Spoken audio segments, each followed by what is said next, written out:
السلام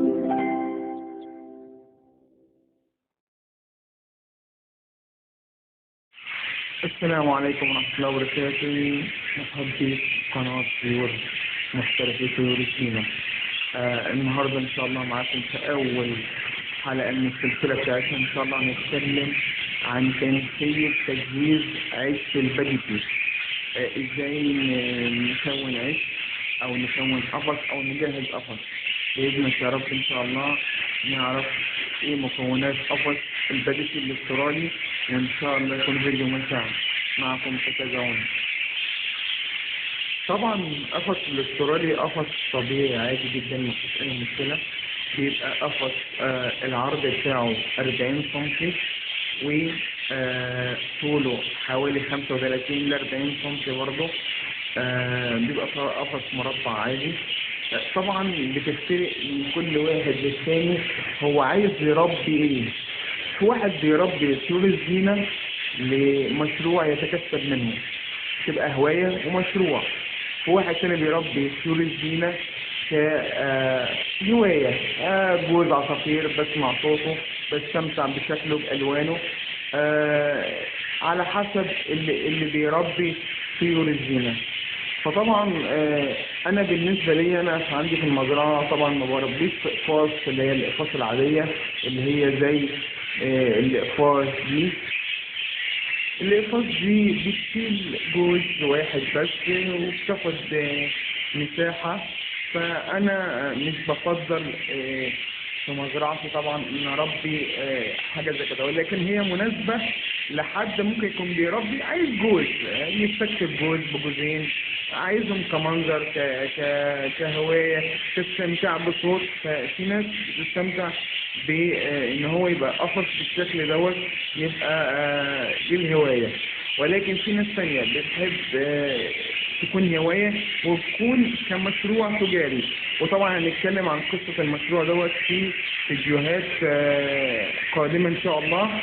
ولكن احنا دلوقتي بنتكلم عن تجهيز عيش الاسترالي. فزي ما احنا شايفين حضرتك ادي القفص قفص عادي اهوت. المقاس بتاعه مثلا 40 ل 45 سم، 40 سم عرض و45 فرق ارتفاع. العمق بتاعه مثلا تقريبا 38 سم او 30 سم. فده مناسب لجوز استرالي عادي اللي هو زي ما احنا شايفين حضراتكم في الفيديو دلوقتي. ولكن في ناس ثانيه بتحب تربي في سلكات، وانا هوريكم شكل السلكات. ده شكل السلكات. الناس بتربي في السلكات اللي هي ايه، مثلا بتربيها كمشروع تجاري او عنده مساحة، مثلا عنده غرفة بيربي فيها، عنده شقة بيربي فيها، عامل موضوع كهواية وتجارة بالنسبة له، فمحتاج مساحة كبيرة. فطبعا مش هيستخدم المكان بتاعه لقفص زي اللي وريته لكم دلوقتي، ياخد أماكن أو ياخد مساحة منه على الفاضي. إنما ده بيجيب قفص كبير زي دوت أو بيسمى إن هي سلاكة، بيحط فيها مجموعة. السلاكة بتشيل، في سلاكة بتشيل 5 تجوات، وفي سلاكة بتشيل 10 تجوات، وفي سلاكة بتشيل أكثر من ذلك. فكل واحد على حسب المكان بتاعه بيكون السلكات بتاعته. فدي شكل السلكات. أنا طبعا عشان بربي في السلكات فطبعا بجهز العشوش في السلكات. فهنتابع دلوقتي هنشوف هنجهز أو إيه مكونات عيش البادجى الاسترالي. تمام، تابعونا. القفص اهو هنبتدي نجهز العيش. طبعا زي ما انا قلت لكم انا بربي السلاكه، مش بربي قفص عاديه لان طبعا عندي مساحه كبيره فبربي السلاكات. بس عرفت ازاي نجهز القفص اللي هو اللي بيبقى فيه ادويه. القفص زي ما قلت لكم بيبقى مربع، بيبقى مساحه تقريبا 40 سم عرض، في عمق 35، في ارتفاع 35 او 40 على حسب مساحه السلاكه اللي انت بتجيبها او القفص اللي انت بتجيبه. اول حاجه هنحتاجها في العيش بتاعنا هنحط العصايه بتاعتنا او الحاجه اللي بيقف عليها العصفور. فالعصايه دي في عصايه خشب وفي عصايه بلاستيك. انا بحب العصفور الحسن لان العصفور في وقت التزاوج بتحمله وما تنسبوش، يبقى العصفور او الكائن ماسكه في العصايه كويس فبتحمله، انما العصايه دلوقتي بتفضل تتهز لانها ما بتبقاش ثابته فبتتهز، فالهزه بتاعتها دي بتاثر على التخطيط. فاحنا طبعا لما نحط حاجه تفيد الجوز، فانا بحب اشتغل كمان في العصير الخشب.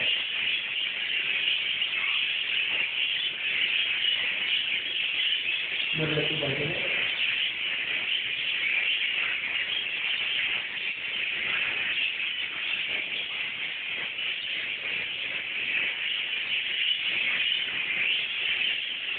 ادي العصايه بتاعتنا بنحط ايه تاني في العيش؟ ايه اللي بتحتاج تاني في العيش؟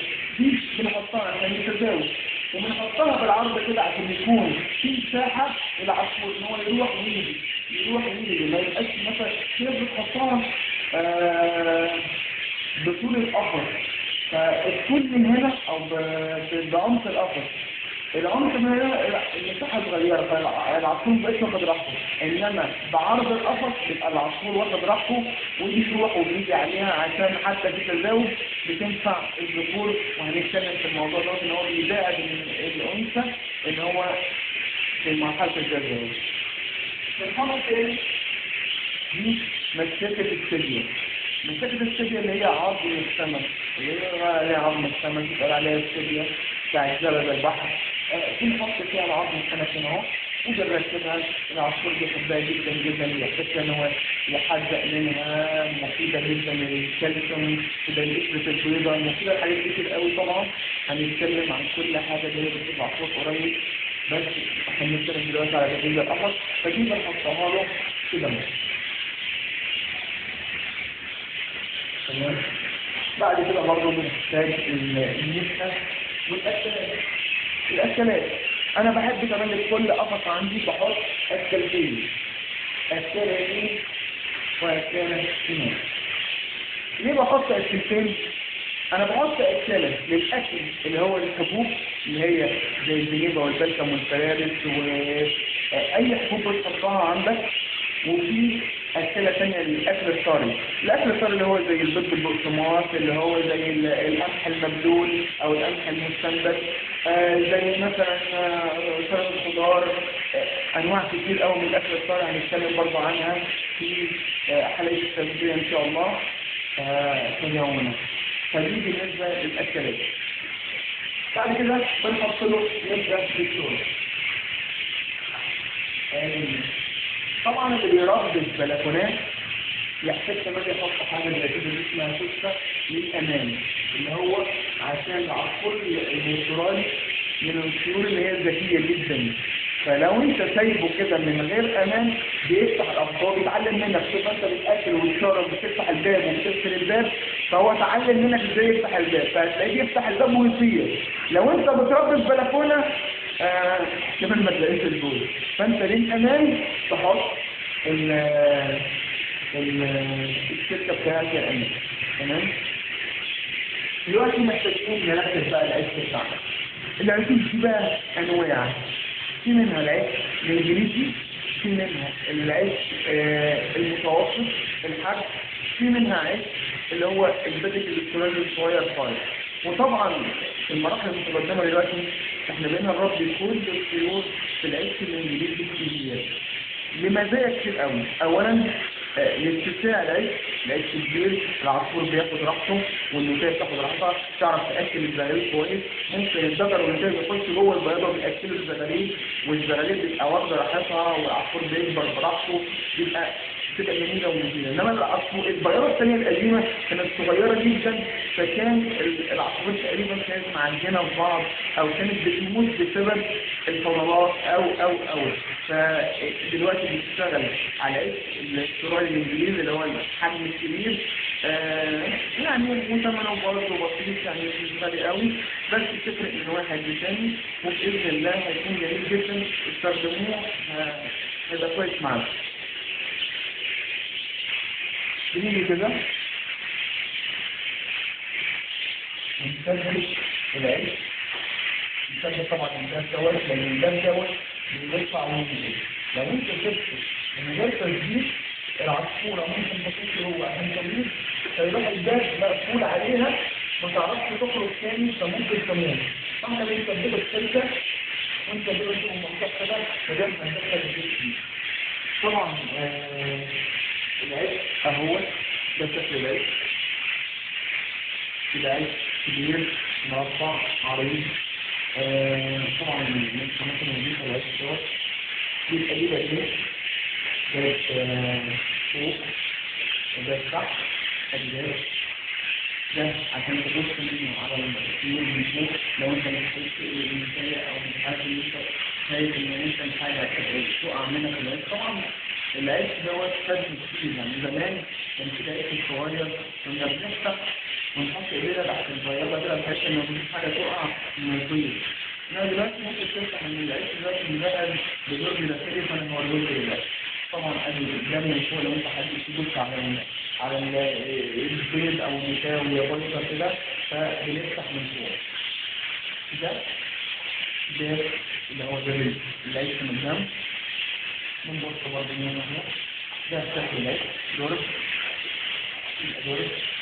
ده بقى اللي فادنا ان احنا ما نحطش ايدينا كده واضح في الطاقه، لا بنسيب كده الدور عادي ونبص اذا كان في بيض او كان في اي حاجه. دي في تجهيز ذاتي. طبعا ده النظام الجديد ونظام منطقي جدا جميل. وطبعا بيعملوا الله ايضا بيعملوا على تسوية الهوايه ومصلحه الهوايه.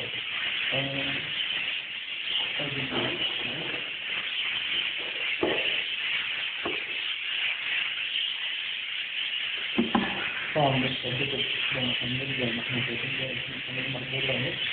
هنيجي على كده على باب العيش ونظبط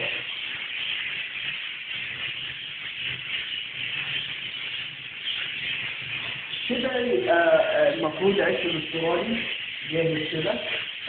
العيش موجود، الأكلات موجودة، العصير موجودة، مسكت السلة موجودة، المسحة موجودة. كده نفترض ان العيش الجاهز كده اللي احنا ندخل فيه جول للتزاوج.